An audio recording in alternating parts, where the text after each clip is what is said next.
Year wax അഥവാ ചെവിക്കായം എല്ലാവരും കേട്ട് കാണും അല്ലേ? എല്ലാവർക്കും ചെവിക്കകത്ത് ഇയർ വാക്സ് നോർമലി ഉള്ളതാണ്. അതൊരു അസുഖമായോ അതൊരു ബുദ്ധിമുട്ടായോ ആരും കാണേണ്ടതില്ല. നോർമലി അത് ചെവിക്കകത്തേക്ക് പോകുന്ന പൊടി പ്രാണികളെയൊക്കെ അത് കാരണം ഉണ്ടാകുന്ന ഡാമേജസിൽ നിന്ന് പ്രിവെൻറ്റ് ചെയ്യാൻ വേണ്ടി ചെവിക്കകത്ത് നോർമലി ഉണ്ടാകുന്ന ഒരു സാധനമാണ് വാക്സ് എന്ന് പറയുന്നത്. ചെവി തന്നെ പ്രൊഡ്യൂസ് ചെയ്യുന്നതാണ്. ചെവി തന്നെ അത് പുറത്തേക്ക് ചെവിയുടെ സെൽഫ് ക്ലീനിങ് പ്രോപ്പർട്ടി വഴി അതിനെ തള്ളുകയും ചെയ്യും. കുളിച്ച് കഴിഞ്ഞാൽ അത് തനിയെ ഒലിച്ച് പൊക്കോളും. അതാണ് നമുക്ക് കുളിച്ച് കഴിഞ്ഞാൽ ചെറിയ രീതിയിൽ ചെവിക്കകത്തൊരു ചൊറിച്ചിൽ പോലെ കുറച്ച് നേരത്തേക്ക് അനുഭവപ്പെടുന്നത്. നമ്മളെല്ലാവരും ചെയ്യുന്ന പ്രശ്നം എന്താണെന്ന് വെച്ചാൽ ഇങ്ങനെ ചൊറിച്ചിൽ വരുമ്പോൾ ചെവിൻ്റെ അകത്തേക്ക് വിരലോ അല്ലെങ്കിൽ എന്തെങ്കിലും തോർത്തോട്ട് ക്ലീൻ ചെയ്യാൻ ശ്രമിക്കും. ഒരു കാരണവശാലും അത് ചെയ്യരുത്. അങ്ങനെ ചെയ്യുമ്പോൾ ഈ വാക്സ് കൂടുതൽ അകത്തേക്ക് കയറിപ്പോകാനുള്ളതാണ് സാധ്യതകൾ വരുന്നത്. ഈ വാക്സ് കുന്നുകൂടി നിന്നത് ബുദ്ധിമുട്ടുണ്ടാകുമ്പോൾ മാത്രമേ അതെടുത്ത് കളയാൻ പാടുള്ളൂ. അങ്ങനെയുള്ളപ്പോൾ തന്നെ ഒരിക്കലും സ്വയം ചെയ്യരുത്.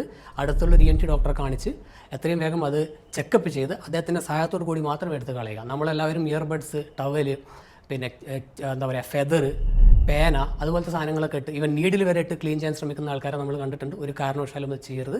അതെല്ലാം തന്നെയും ഈ വാക്സിനെ കൂടുതൽ അകത്തേക്ക് പുഷ് ചെയ്ത് അവിടെ ചെവിയുടെ ഡ്രമ്മിൻ്റെ മേലെ പോയി പറ്റിപ്പിടിക്കാനാണ് കാരണമാകുന്നത്. അങ്ങനെയാണ് നമുക്ക് ചെവി വേദന, തലകറക്കം, കേൾവിക്കുറവൊക്കെ ഈ വാക്സ് കാരണം ഉണ്ടാകുന്നത് പോലും. അഥവാ അങ്ങനെ എന്തെങ്കിലും സിംറ്റംസ് നിങ്ങൾ ഉണ്ടാവുകയാണെങ്കിൽ മാത്രം ഉടനെ തന്നെ അടുത്തൊരു ENT ഡോക്ടറെ കണ്ട് അദ്ദേഹത്തിൻ്റെ സഹായത്തോടു കൂടി അത് ക്ലീൻ ചെയ്യുക, വൃത്തിയാക്കുക. അതോടുകൂടി നിങ്ങളെ കേൾവിയും ഇമ്പ്രൂവ് ആവുകയും തലകറക്കവും ഒക്കെ മാറുകയും ചെയ്യുന്നതാണ്.